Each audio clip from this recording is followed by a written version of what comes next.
Part 2 তাড়াতাড়ি upload করে দিলাম, কারণ স্টোরেজ একদম ফুল। তাই কালী পুজোর দিন আমি, মামা, দিদা মিলে তিনজনে গিয়েছিলাম ভবতারিণী মায়ের মন্দির। এই যে আমার দিদা, বললাম একটু হাসো, কিন্তু ভিডিওতে উনি বি সিরিয়াস এবং রিয়েল লাইফেও।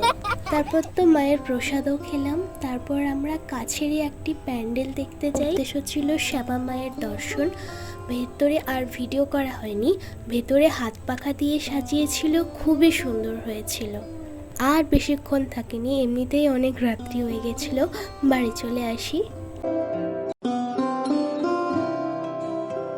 এটা পরের দিনের ভিডিও। সবাই মিলে আমরা বাজি পোড়াই। প্রতি বছরের থেকে এই বছরের মজাটা ডাবল, কারণ আমার দিদা এসেছিল, তাই এবছরের কালী পুজোটা একটু তাই বেশি স্পেশাল ছিল।